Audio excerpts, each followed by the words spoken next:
Bonjour. Alors, est-ce que Dieu aime la violence? Est-ce que Dieu veut les guerres? Si tu lis la Bible, surtout la première partie, l'Ancien Testament, tu pourrais être choqué parce que c'est une partie qui parle de l'histoire du monde, et en particulier l'histoire d'un peuple, Israël, et tu vas voir qu'il y a beaucoup de violence. Alors pourquoi? Eh bien, tu sais que Dieu existe depuis toujours. Il n'a pas de naissance, il n'a pas de commencement. Il vit au ciel avec ses anges et tu connais l'histoire de Satan qui était au ciel avec Dieu. Il s'appelait Lucifer, c'était le plus bel ange. Et un jour, il s'est révolté contre Dieu. Et il y a eu une guerre. Il y a une guerre dans le ciel, avant la création de la terre. Et Satan a été jeté sur la terre, avec tous les anges qui l'ont suivi, qui sont devenus des démons, et lui est devenu le diable. Donc Dieu est appelé l'Éternel des armées, et je vais te lire un verset dans l'Ancien Testament, dans 2 Samuel, chapitre 5 et verset 10, David devenait de plus en plus grand et l'Éternel, le Dieu des armées, était avec lui. Donc tu vois, c'est son nom parce que il y a cette guerre au ciel contre tous ces mauvais esprits qui sont devenus des démons qui sont devenus des ennemis de Dieu. Quand Dieu a créé le premier homme et la première femme sur la terre, Adam et Ève, ils étaient parfaits. Mais Dieu n'a pas fait des robots. Il les a faits comme lui, c'est-à-dire qu'ils pouvaient choisir d'obéir, ils pouvaient choisir de faire le bien, de faire le mal, ils pouvaient comprendre que Dieu les aimait, et donc ils étaient heureux. Mais un jour, eh bien, ils ont désobéi à l'unique interdiction sur cette terre merveilleuse dans le jardin d'Éden, et ça s'appelle le péché. La désobéissance à Dieu, c'est le péché. Donc Dieu était leur père, leur créateur, il venait les voir tous les jours, il parlait avec eux comme des amis, mais il avait averti Adam que s'il désobéissait à cette seule, unique interdiction, eh bien cette relation serait coupée. Il serait séparé de Dieu, et ça s'appelle la mort éternelle. Donc ils ne sont pas morts dans leur corps, pas tout de suite, mais ils ont été séparés de Dieu tout de suite. Et comme l'homme et la femme ont choisi de désobéir à Dieu, alors Dieu, en se séparant d'eux, il les a laissés se débrouiller tout seuls. Ils voulaient vivre sans Dieu, eh bien ils allaient vivre sans Dieu. Alors tu peux me dire, ouais, c'est une seule désobéissance, une seule fois. Mais oui, mais c'était des, des gens parfaits. C'était pas comme nous qui avons l'habitude du mal. Il n'y avait pas le mal sur la terre à cette époque. Donc, ils étaient capables d'obéir, et ils ont obéi pendant un certain temps. Mais la conséquence, c'est que tous les êtres humains, donc tous les enfants d'Adam et d'Ève, naissent avec ce péché dans le cœur et naissent avec le choix entre obéir et désobéir. Mais à cause du péché, nous n'avons pas la force d'obéir parfaitement. Donc, qu'est-ce que ça a donné? Eh bien, figure-toi que le fils d'Adam et Ève, parmi les premiers enfants, un fils a tué son frère. Il y a eu le premier meurtre. C'était horrible. C'était horrible. Et à partir de là, les hommes ont pris les choses qu'ils voulaient par force. La violence est entrée dans le monde, sur la terre. Imagine-toi que tu te promènes, tu vois un beau jardin avec, on va dire, un oranger et tu as envie de manger une de ces belles oranges. Eh bien, tu vas même pas te poser de questions. En général, c'est ce que les gens font, ils cueillent une orange. Mais pourtant, cet arbre ne t'appartient pas, tu vois. Mais s'il y avait une barrière, s'il y avait une interdiction, tu entendais un chien méchant aboyer, tu n'essayerais même pas de prendre l'orange. Pourquoi? Parce qu'on a peur de la punition. Tu vois, on prend les choses qui ne sont pas à nous d'une manière normale. On ne réfléchit même pas. Et pour les petites choses, on a l'habitude, mais pour les grandes choses, c'est devenu des guerres. Les gens se sont battus pour prendre les maisons des autres, pour prendre les affaires des autres, pour prendre le pays des autres et le peuple des autres. C'est pour cela que les gens se sont regroupés ensemble, ils ont fait des pays, des peuples, avec des lois qui montraient d'une manière que tout le monde savait ce qui était bien et ce qui était mal. Donc ces lois dépendent de chaque peuple et de chaque pays. On n'a pas les mêmes lois. Mais nous avons des lois morales, des lois que tout le monde comprend quand c'est quelque chose de mal ou quand c'est quelque chose de bien. D'accord? Les grosses choses. Et dans des plus petites choses, eh bien, ça dépend effectivement du pays ou du peuple. Parce que déjà, des fois, ce n'est pas un pays, d'accord? Ou même d'une famille. Donc, ce sont nos parents, ce sont tes parents qui t'apprennent ce qui est bien, ce qui est mal. C'est l'école qui t'apprend aussi ce que ton pays, ton peuple enseigne sur ce qui est bien, ce qui est mal. Et t'enseigne aussi les conséquences dans la loi quand tu désobéis. Alors, le péché, c'est le mal, la désobéissance envers Dieu, pour les lois de Dieu, ce qu'on appelle les lois morales. Et les hommes ont fait tellement de péchés que Dieu a décidé un jour de les détruire complètement. Mais il a sauvé 8 personnes et beaucoup d'animaux. Donc tu connais cette histoire, c'est l'arche de Noé, avec Noé. Et à partir de là, il a dit qu'il ne détruirait plus les hommes, les êtres humains par l'eau. Et quand il pleut très fort, nous voyons l'arc-en-ciel qui nous rappelle cette promesse.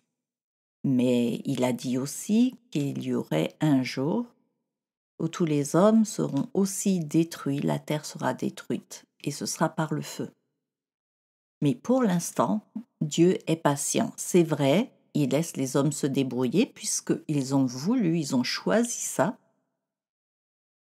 Mais il a quand même averti les êtres humains par des prophètes et puis maintenant par la Bible, puisque nous n'avons plus de prophètes qui devaient parler pour Dieu.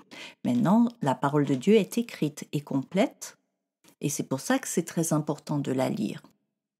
Et il nous avertit qu'il y aura cette punition et que nous pouvons encore nous repentir, c'est-à-dire reconnaître qu'on fait du mal et demander pardon à Dieu.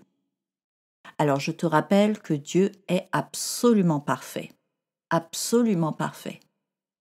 et que pour être réconcilié avec lui, puisque avec Adam et Ève, il y a eu cette mort, cette séparation, pour être réconcilié avec lui, eh bien, il faut être parfait, complètement parfait.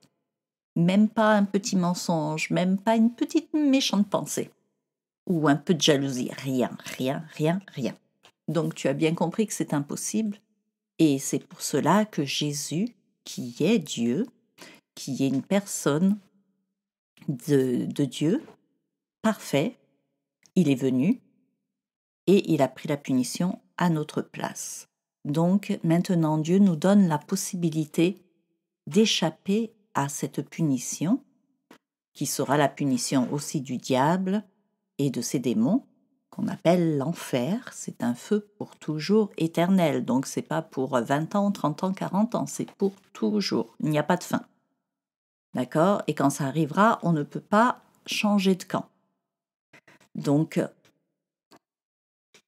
pour pouvoir échapper, pour pouvoir être libéré, eh bien, Jésus a donné sa vie. Il est mort à notre place. Dieu a accepté son sacrifice pour nous et il l'a ressuscité. Donc, à partir de là, tous ceux qui croient dans le sacrifice de Jésus deviennent parfaits comme Jésus. C'est un cadeau. C'est même pas quelque chose qu'on peut comprendre. C'est un cadeau, le plus beau cadeau qui existe. Mais revenons à nos guerres.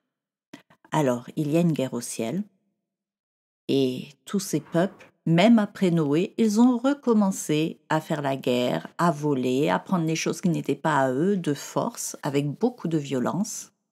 Et puis, ils se sont détournés de Dieu. Pour la plupart des gens, ils ont créé des faux dieux, des dieux qui leur ressemblent à eux. Alors Dieu nous a créés comme lui, on lui ressemble à lui, le Dieu éternel, le seul vrai Dieu, mais les hommes ont créé des dieux qui ressemblent aux hommes et qui font aussi des péchés. Ce ne sont pas des vrais dieux, donc ils ne sont pas du tout parfaits. Mais au nom de ces dieux, ils ont fait beaucoup, beaucoup de mal, beaucoup de guerre, beaucoup de violence. Et un jour, Dieu a choisi Abraham. Il a choisi Abraham et par Abraham, par les enfants, les petits-enfants, les arrière-petits-enfants, tu vois, toute la famille d'Abraham, il a choisi un de ses enfants pour faire un peuple choisi, Israël. Donc Israël, aujourd'hui, tu en entends parler parce que c'est un pays, avec bien sûr un peuple. Mais c'est avant tout ceux qui venaient de ce fils d'Abraham. Et donc, Dieu leur a promis aussi un endroit, un pays, qu'on appelle le pays promis d'ailleurs, et il lui a ordonné de faire la guerre. Ça venait de Dieu, de détruire tous ces peuples qui ne voulaient pas de lui et qui faisaient des choses horribles, horribles, de les détruire pour habiter dans ce pays promis. Donc, il y a un nom. Si tu lis l'Ancien Testament, tu vas voir beaucoup cette expression « dévoué par interdit ». Alors, c'est un peu bizarre pour nous, mais dévoué par interdit, ça veut dire qu'il faut tuer tout ce peuple pour Dieu, pour accomplir la promesse de Dieu. Donc tu vois, c'était une époque très violente, très violente. Et c'était comme ça pour tous les peuples. Donc Israël n'était pas le seul peuple. En fait, si Israël ne se battait pas, les autres peuples l'auraient complètement détruit. Parce que c'était comme ça que ça se passait. Tout le monde se battait pour prendre le pays de l'autre et les richesses de l'autre. Et quand ils faisaient la guerre, eh bien ceux qui gagnaient, ils prenaient le pays, ils prenaient les maisons, ils prenaient les richesses, mais ils prenaient aussi les gens. Ils ne les tuaient pas tous. Ceux qu'ils gardaient, eh bien, ils devenaient des serviteurs, des personnes qui travaillaient pour eux. Ils leur appartenaient parce que normalement, ils auraient dû les tuer. Donc, c'était encore une bonne chose Donc comprends bien le contexte, hein, l'histoire, l'époque. C'était une bonne chose de pouvoir rester vivant. Et donc les maîtres de la guerre, le peuple victorieux, pouvaient faire ce qu'ils voulaient avec ces gens et ça s'appelle des esclaves. L'esclavage a commencé comme ça. Alors peut-être qu'à l'école, tu as entendu parler de l'esclavage. On parle beaucoup de l'esclavage des Africains avec des maîtres blancs. Mais l'esclavage a commencé bien avant ça, au tout début du monde, quand il y a eu tout ce péché, toute cette violence, quand il y avait des guerres, il y a eu des esclaves. Et ensuite, eh bien, on pouvait acheter des esclaves à un maître, dans le même peuple, dans un même pays. D'accord? Donc ces esclaves n'étaient pas des gens du peuple du maître. Ensuite, il y a eu des lois où ceux qui étaient dans le même peuple, mais qui étaient pauvres, pouvaient se vendre comme esclaves pour pouvoir avoir l'argent pour vivre. Mais ce n'étaient pas des serviteurs comme aujourd'hui, tu travailles, tu as de l'argent pour vivre parce que ton travail mérite un salaire, mérite de l'argent. C'était pas du tout ça. Donc pour eux, ils méritaient la mort. Donc ils devaient travailler sans avoir d'argent. On leur donnait à manger et c'était tout. Donc il y avait des maîtres qui étaient horribles, qui étaient très méchants, qui traitaient ces esclaves comme des animaux et pire encore. Donc dans certains pays aujourd'hui, eh bien, on traite très bien les animaux. Mais avant, les animaux n'avaient aucune valeur. Et donc les esclaves étaient des fois pires que des animaux. On les tuait, on leur faisait du mal. Et il y avait des maîtres qui, au contraire, étaient très bons avec leurs esclaves. Il y avait toujours des esclaves et des maîtres, mais ces maîtres faisaient du bien à ces esclaves. Et c'était comme des serviteurs. Donc il y a eu les deux cas, et quand tu lis la Bible, quand tu lis l'Ancien Testament, tu vas voir beaucoup d'histoires avec des esclaves. Mais on en parle aussi dans le Nouveau Testament. Et pourquoi Dieu n'a pas arrêté ça? Pourquoi Dieu n'a pas arrêté les guerres? Pourquoi Dieu n'a pas arrêté cette violence? Mais pourquoi il a permis les esclaves? Eh bien, tout simplement que Dieu est triste, parce que l'homme n'a pas voulu le suivre, il n'a pas voulu l'écouter, il n'a pas voulu lui obéir. Donc, il lui a donné ce qu'il voulait. L'homme veut diriger sa propre vie et ne veut pas de Dieu, alors Dieu le laisse faire pendant un temps. Un temps qui est très long pour nous, mais pour lui, le temps n'a pas la même valeur, parce qu'il n'a pas de commencement, il n'a pas de fin, il est éternel. Et un jour, tout ça, ça s'arrêtera. Et Dieu nous explique pourquoi il permet tout ça. Parce que pendant toute cette période de violence que nous vivons, et il y a encore des guerres dans plusieurs pays, beaucoup moins qu'avant, parce que maintenant il y a des lois où on discute pour pouvoir avoir une chose ou une autre. Mais il y a encore des guerres, comme tu le sais, et des gens qui souffrent, beaucoup d'enfants qui souffrent. Et Dieu dit que malgré tout cela, il donne la bonne nouvelle que Jésus a donné sa vie, encore de la violence, hein, ça a été la pire mort qui existe, la mort sur la croix à cette époque. Il a donné sa vie pour que nous soyons libérés. Alors libérés de quoi? Eh bien, Jésus nous parle d'un autre esclavage qui est bien plus grave que cet esclavage dont je t'ai parlé. Alors, on va cette fois-ci dans le Nouveau Testament, en Jean chapitre 8. En vérité, je vous le dis, leur répliqua Jésus. Quiconque se livre au péché est esclave du péché. Donc, Jésus, quand il est mort, il a libéré tous ceux qui veulent bien croire, ceux qui acceptent ce sacrifice. Il les a libérés du péché, il les a libérés de cette punition qui va venir bientôt, l'enfer, mais il les a libérés de l'esclavage. Quel esclavage? Tu vas me dire, bah moi je n'ai pas de maître, je ne suis pas esclave, on ne m'oblige pas à faire quelque chose. Mais si, c'est le péché qui nous oblige, qui nous pousse à faire le mal. Donc cet esclavage-là, il l'a détruit. Quand on croit au sacrifice de Jésus, nous pouvons dire non au péché. Nous pouvons dire non, je ne veux pas faire le mal, je ne veux pas continuer, je ne veux pas prendre ce qui n'est pas à moi, je ne veux pas tricher, je ne veux pas mentir.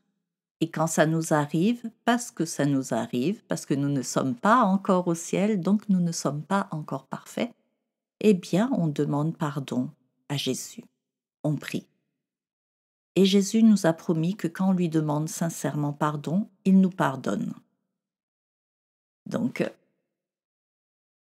quand nous croyons en Jésus, je t'ai déjà expliqué, nous devenons les enfants de Dieu, nous rentrons dans la famille de Dieu. Nous ne sommes plus séparés de Dieu, nous n'avons plus cette mort éternelle. Donc Dieu nous parle et nous pouvons comprendre. Il nous parle dans la Bible. Il nous parle par son esprit qui nous explique la Bible. Et il nous entend, son esprit nous aide aussi dans nos prières. Il y a une relation, une belle relation entre Dieu et ses enfants. Et personne ne peut le savoir s'il n'est pas sauvé, s'il n'a pas cru en Jésus-Christ. C'est ça, être sauvé de cet esclavage. Donc c'est une merveilleuse nouvelle dont il faut parler. Parce qu'un jour, le jour de la punition va venir et chaque jour il est plus proche. Et le Seigneur a dit que c'est aujourd'hui, le jour du salut. C'est aujourd'hui, quand tu entends cette bonne nouvelle, que tu peux y croire. Demain, tu ne sais pas si tu seras vivant. J'espère que oui pour toi, mais personne ne le sait. Personne ne le sait.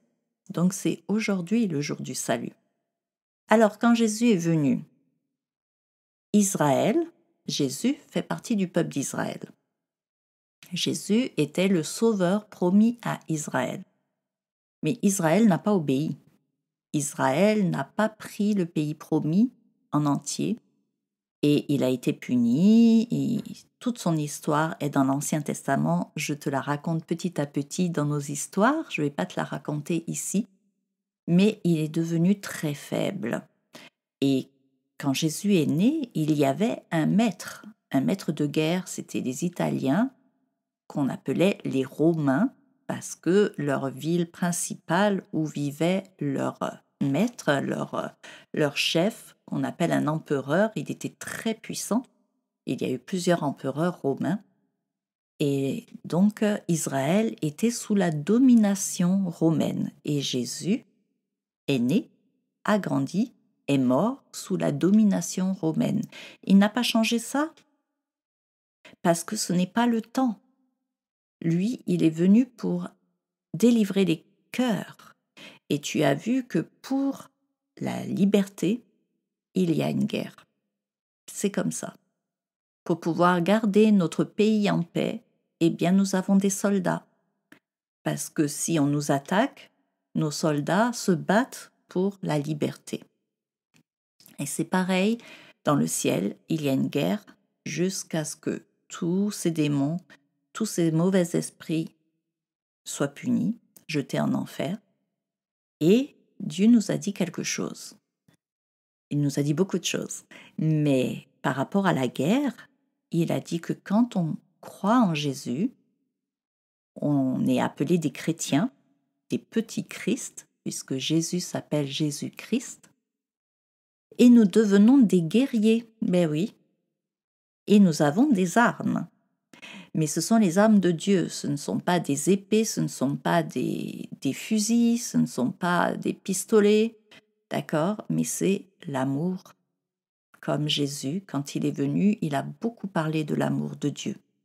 Beaucoup. Et il est mort par amour, pour son Père et pour nous. et il a été ressuscité par l'amour du Père. Donc ça, c'est notre arme principale. Nous avons la parole de Dieu, nous avons la douceur. Alors, on en reparlera dans des autres histoires. Là, je voulais te montrer en général pourquoi il y a dans la Bible des guerres, pourquoi on parle d'esclavage, et même quand Jésus est venu, il y avait encore des esclaves et qu'il n'a pas arrêté ça. Quand tu lis le Nouveau Testament, tu ne vas pas voir les guerres parce que là, on est dans une période avec la domination romaine. Ils ont déjà gagné, si tu veux. Mais il nous parle de la domination dans le cœur du péché et comment en être délivré, comment être sauvé. Et il nous parle d'une autre guerre qui est invisible, mais qui est réelle. Cette guerre qui est dans le ciel, contre les mauvais esprits, contre le diable. Quand nous devenons des enfants de Dieu, nous nous battons aussi dans cette guerre. Mais il nous a dit que nous étions victorieux. Alors je te lis un dernier verset pour te le montrer. C'est Éphésiens 6 dans le Nouveau Testament qui nous parle de notre armure. Revêtez-vous de toutes les armes de Dieu afin de pouvoir tenir ferme contre les ruses du diable. Donc attention, le diable, il vient pas te faire... D'accord? Il vient pas te faire peur avec des cornes, des choses horribles. Il peut, bien sûr qu'il peut, et il le fait. Mais il aime bien utiliser la ruse. D'accord? Il est intelligent, il est très intelligent pour faire le mal. D'accord? Il sait que nous sommes des chrétiens et que nous ne voulons pas pécher. Donc il va chercher des pièges pour t'attraper, pour te faire du mal, pour te faire tomber dans la tentation, pour te faire pécher. Ce sont des ruses. Donc il faut toujours garder notre armure. Verset 12. Car nous n'avons pas à lutter contre la chair et le sang. Ça, ce sont les guerres physiques. Mais contre les dominations, contre les autorités, contre les princes de ce monde de ténèbres, contre les esprits méchants dans les lieux célestes. Donc c'est une guerre spirituelle, elle est là tous les jours parce que tous les jours, le diable cherche à nous faire tomber dans le péché. Il aimerait bien qu'on redevienne ses esclaves. Mais il ne peut pas nous prendre. On peut tomber, c'est vrai, comme à la guerre, il y a des soldats qui tombent. Mais on se relève, Dieu nous soigne, nous guérit et on continue. Alors, Dieu n'a pas arrêté l'esclavage dans le Nouveau Testament, mais quand tu liras le Nouveau Testament, tu vas voir qu'il explique comment les maîtres doivent se comporter envers leurs esclaves, leur faire du bien, et comment les esclaves doivent se comporter aussi envers les maîtres, envers les autres, même envers ceux qui leur font du mal. Et il y a même des histoires où le maître est un chrétien, l'esclave est un chrétien. Alors, ils sont des frères, ils sont tous les deux des chrétiens, mais il y a un maître et il y a un esclave. On peut aujourd'hui dire que c'est comme un directeur et un élève. D'accord? Ça ne veut pas dire que le directeur est meilleur que l'élève. Mais il y a des places pour chacun et à cette époque, il y avait ces places. Heureusement qu'il n'y a plus d'esclavage aujourd'hui parce qu'il y avait beaucoup plus de mauvais maîtres que de bons. Mais il y a toujours le péché et l'esclavage du péché dans le cœur. Et c'est pour ça que le mal continue sur la terre.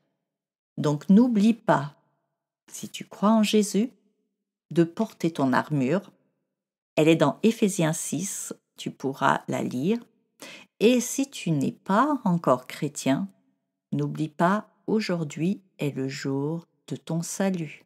Tu peux croire aujourd'hui à cette merveilleuse nouvelle. Nous allons prier. Dieu Tout-Puissant, merci parce que tu es l'Éternel des armées, tu es le plus puissant, tu donnes la vie, tu ressuscites les morts.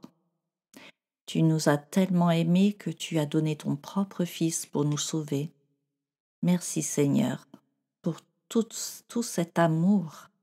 Et merci parce que même si tu as laissé les hommes se débrouiller, tu permets que nous soyons pardonnés. Tu nous en donnes la possibilité. Et je te prie que chaque enfant qui écoute puisse croire en toi et connaître ton merveilleux amour et ta merveilleuse puissance, et que tu l'aides dans cette guerre spirituelle. Au nom de Jésus, Amen. À bientôt.